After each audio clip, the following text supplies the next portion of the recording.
So this is going to be a quick video just going over the new and improved spreadsheet for the 2024 Kart Fantasy Football season.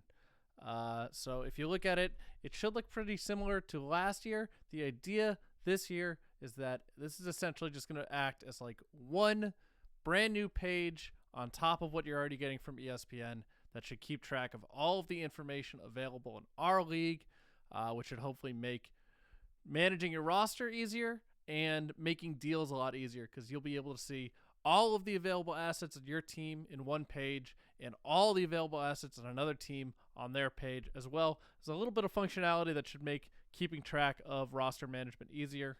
So if we look at it, you have your players, what team they're on, what position they're on. That's all pretty straightforward.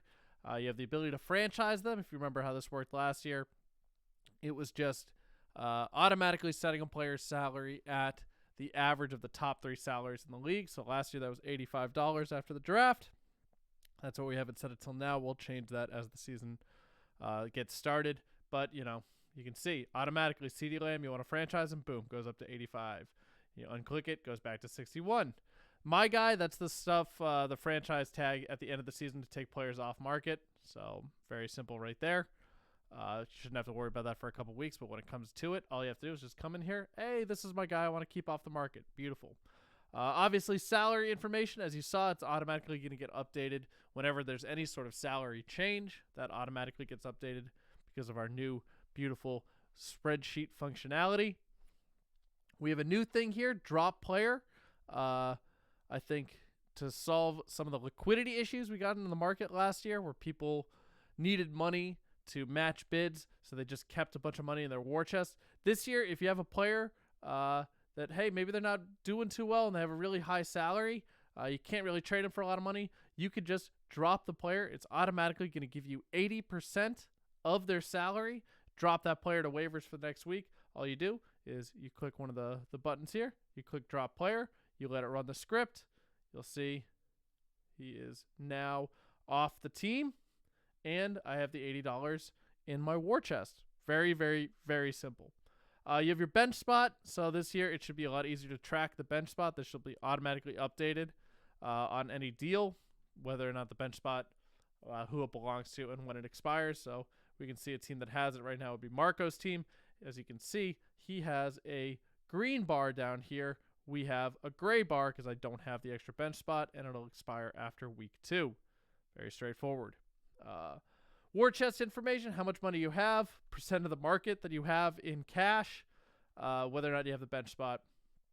Below that, we have waiver information. This year, making a slight change to waiver trades. Instead of doing pick swaps or just kind of trading a ambiguous pick that can get claimed at any point in the future, now you are trading a specific week's pick. So if I'm trading with somebody, I'll be like, I'm going to offer my week 5 waiver pick to you as part of the deal, and you'll see in the submit a trade form how to do that. But hopefully there's a couple of additions to waivers that I've made this year. I'll go over that in another video, but hopefully waivers will be more valuable this season and waiver pick trades will be more valuable as well.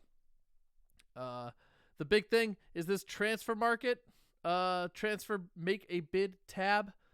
So down here, if you want to make a bid on a player, you can just come in here. You can scroll down and find them. Or if you wanted to, you just delete what's up top here. And let's say George Kittle. You just start typing their name. It'll pop up. This will auto-populate who owns the player, what their salary is. You can make a bid, let's say a $100 bid there. You just place the bid right there. And it runs the script. And boom. There you go. Now you can see this is who you've made a bid on. If you go over to Marco's team, boom. This is who has a bid on your player. Very, very simple. Very straightforward. You just push a button.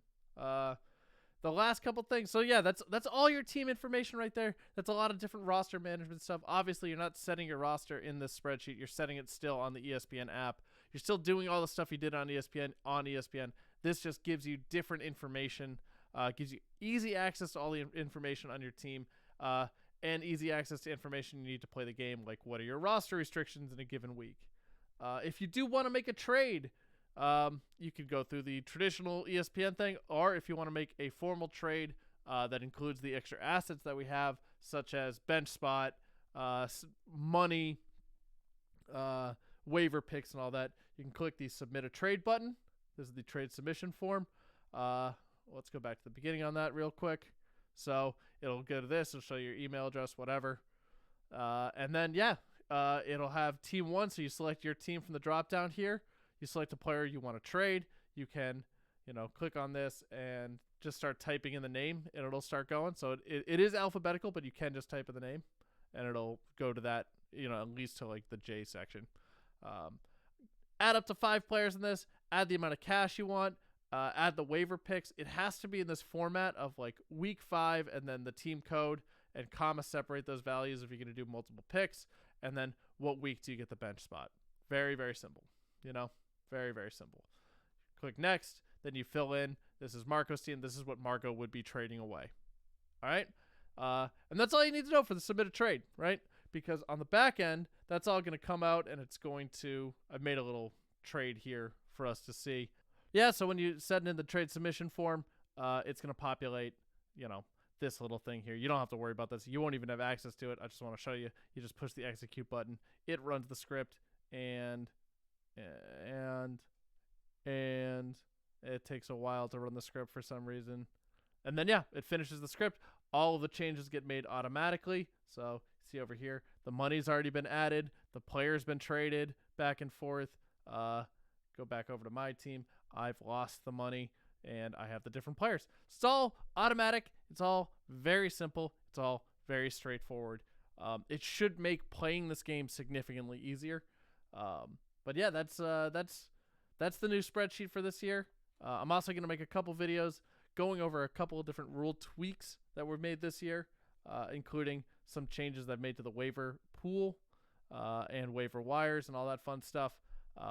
This year, the least amount of big changes in our game. I think the game's running pretty well on its own. Just a couple of little tweaks to make the transfer window work a little bit better.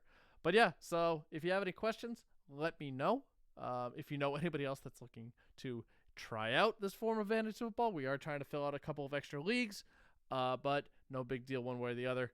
I'm just hoping that this makes your playing experience this year just simple, more rewarding, more fun. Yeah. Let me know if you have any questions, and we'll get talking about when to do the draft pretty soon. That'll be fun. I'll talk to you guys later.